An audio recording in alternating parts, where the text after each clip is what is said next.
What's going on YouTube? Today we are going over a deck by Aurackal. He reached out to me in order to help me help you, remind you that TEPPEN is a game that should be enjoyed and played the way you want it. So today we're going to start with a game showing off Aurackal's Rathalos deck he's been enjoying and loving around Red Letter. We will talk about the deck then, and then we've got 2 more replays, so that's 3 replays total we'll be going over.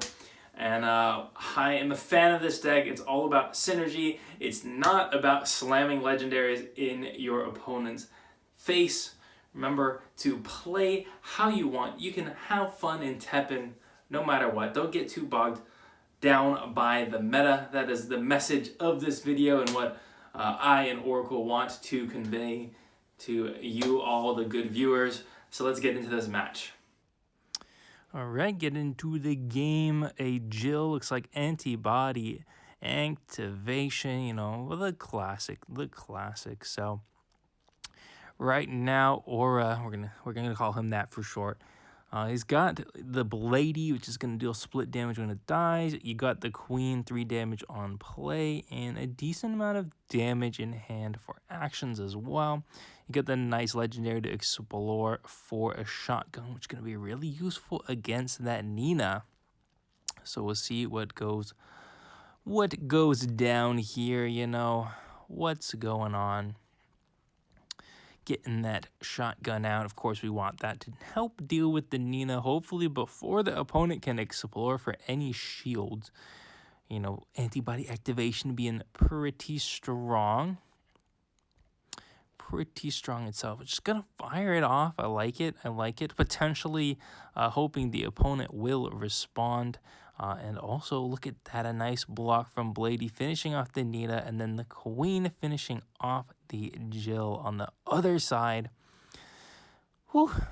Some nice plays there. And now, Jolt coming up from the opponent, but that's going to get the split damage off of our Blady, and shield getting explored. And now you see it. The key cornerstone of this deck, building that field advantage. We've got 2 bodies on the field, looking at around even MP here, happily letting that Queen die. I think it's a Queen, right? The little scorpion die, but trying to keep some pressure up as the opponent flings handguns. We're gonna go keep our girl alive with the Blazing Wall. It's all about keeping up that small pressure. You know, the opponent has to respond now. They gotta respond. We're in the driver's seat. But how can they respond? Interesting choices here. Just really wants to get rid of that unit, but it's not gonna happen.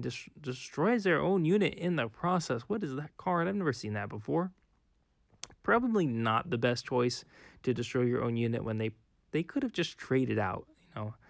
Could have just traded out, but maybe, just maybe, the opponent really needed to get that out of their hand to try to get into something useful like that Claire to finish off the unit.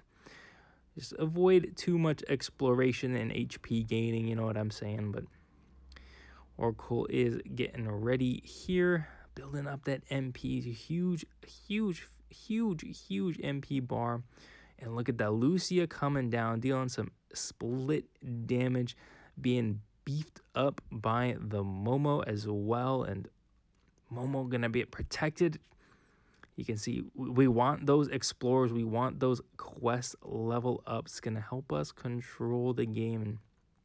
And yet again, we find ourselves in a position of power. 2 units to none, 3 units to none, and the opponent with 4 MP on the action phase. That leaves only 2 left. So it's looking pretty desperate for the opponent here. They're gonna have to do a lot of work to get back into this game. Let's see if they can do anything. Can the opponent come back here? 7 HP left, and there goes the fate-defying Ryu. We're gonna go ahead and get 8 damage. 8 damage. That thing gets buffed up huge by all the evidence that has been pouring out. And another Hotto. Look at all these shields this Jill has been saving just for the right time. But we got a shield of our own. It's going to protect our Lucia a little bit longer. And this action phase is going to end up with both units living, but oh, look how fast that is.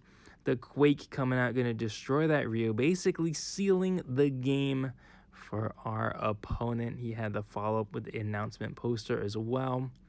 So that is that. Nicely done. Now, I think the first thing you'll notice from this deck is that it's got a pretty low legendary count. I know it's 6. 6 can seem like a lot, but compared to decks like Jill and other legendary slam, bam, thank you ma'am decks, this is not that much. We're just using them to be efficient and get that little extra juice that you can't quite always get out of your epics and lower rarities. Now, one thing I really like about this deck is its focus on controlling the field. It's a lot of on-place damage. It's a lot of utilizing your units and the synergies to control the field, get that advantage, and keep the pressure going. And another way that it keeps the pressure going is by having a lot of direct damage to your opponent's face, such as the announcement poster doing 2 damage to your opponent's face. If you've got that evidence, you've got Lucia's, which can add some extra damage in there too, and that just really helps, synergize this kind of aggressive board control strategy that we saw in the first match. So I hope you all enjoyed this deck, enjoy the deck. Here is the QR for those that want to try it and spin it up while we check out these next 2 matches. Ho ho ho, what do we have here? A Nero True Power. This should be a good test of whether this deck can beat through the almighty beef and shielding of green. A nice opening combo here with the little scorpion person and a Cody that can put out 5 damage right on the field. You've also got Amaterasu, which can, put out some split damage on growth level 2 by itself. So you're going to need some extra stuff there. So starting Amaterasu into Cody, and already quickly able to play that queen, the scorpion, and just blast the field, wiping out one of the units. And now we got to get rid of this other one, or else it's going to be fighting with our Amaterasu. We want to get that extra.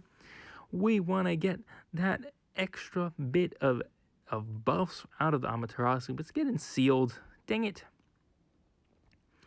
So we are just going to have to start flinging some damage at this Nero on the other side of the field, aren't we? 410. Oh my gosh, 410 and not a lot of damage in our hand to deal with it. You did see me hovering over that weird card with the guy holding a fire thing. What does that do? It gives our unit extra HP and some agility. So there we go. After built it up some MP, now we know we can do a blazing wall, and that should evenly trade with the Nero, assuming no other shenanigans. Very big assumption, but sorry, it doesn't trade. We die, then we get the Cody for the last prog, quickly annihilating that. And we find ourselves in quite a dominating position again. 3 units to 1. The opponent's got to commit to get out of this. And the Lucia with all the split damage from Cody's as well. Just not letting the opponent catch back up and play the same game, okay? Letting our units trade out. Very smart of our player. Aurackal knows what he's doing. And a true power is going to be a beefy one. Can we get it in? Opts for the shield, a last second shield. Trying to make use, bait the opponent into playing some extra MP so he can get off this agility safely. And the opponent, I don't know if you saw, the opponent does not have that much left to work with. We're going to protect the Cody in the middle. That Lucia with agility is going to go to town on those shields. That's one more hit from Lucia will seal the deal. One more hit on top will seal the deal.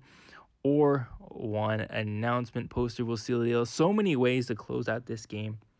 We've got another action to bait out some responses as well. And finally, announcement poster comes down when we think the opponent has nothing left. And wow, well played. Nicely done, Aurackal. Our final match of today is going to be against a Dante Devil Trigger. You got a few options for this matchup. The Burn Dante, the Resonate deck. What could we be going against? And we are trying to save up a little bit of both in our hand here of on-play damage to deal with a Resonate unit, as well as some aggression, and there comes out the Burn. So we know what we're going up against. We know what we've got to deal with. Now, a key part of this matchup is making sure you don't lock yourself too hard on the field. The Lucia are going to be able to help a lot with that, with the Ascend, kind of negating out some halting that happens, that potentially will happen. But a nice Blady there too should apply a lot of pressure. And one thing I think is quite interesting about how Aurackal is playing this already, okay, is that he's not just slamming down units, because that's how I would have done it. I just want to slam down units, get the aggression going. But he's playing it a little safe, so I respect it. Just different choice, and the Burn is just flying out of this Dante right now, okay? It's just flying out. Oh my gosh. The Burn's flying out, the Devil Trigger's building up, and now we might have a situation where we sneak some damage in with the Cody, and nope, we are just holding our MP, our units, making sure we don't get locked up, which is probably a bit smarter than I would have done. Potentially trying to build up for that 2 cost that gives agility like we saw in the last match, which would apply a lot of extra pressure against this Devil Trigger player. And finally, the Devil Trigger wears off, and we go straight into the Fate-Defying Ryu. And you're going to see here, the opponent halts it, but we've got a nice little situation in our hands with 3 units on the field. They're all doing decently damage. You don't have any one attack units that are kind of not pulling their own weight, you know what I'm saying? And oh my gosh, the Devil Trigger, he's stalling. Trying not to take too much damage from the Fate-Defying Ryu while he hopefully finds an answer for it. Although I honestly don't know what answers that this deck has for a beefy Fate-Defying Ryu. Cycling the Lottie. It's going to help him just blast the burnout, I suppose. But Aurackal is content to just wait. I mean, there's not much we can do anyway. It's a wait and see game now. Does Dante have enough halts? Is it going to halt enough? There's a sleep. And this is actually really smart. You see that Aurackal has definitely kept this in mind throughout the game. Keeping high MP cost units that won't get slept, so you don't lose a ton of time, and the Lucia canceling out the halt, like I mentioned earlier with the Ascend, applying all that pressure up, trying to interrupt the Devil Trigger of his opponent with his own hero art. He manages to goof up his opponent's timing. Write that in your notes, boys and girls. I am definitely writing it in mind, something I need to improve at, and forcing that panic Devil Trigger is probably going to be the game. Oh, there you have it. Thanks so much for watching, all. I hope you really enjoyed this deck from Aurackal. I hope you enjoyed the gameplay, and I hope you go out there and find your favorite hero, find your favorite playstyle, and just play it. Have some fun with TEPPEN. I think that is really important. And just not to get too bogged about like, legendaries, meta sucks, black destroy, red damage, green seals, purple negates, you know, have some fun with it. And as we always do, right, have some fun, keep on learning, and I'll see you in another video. Peace.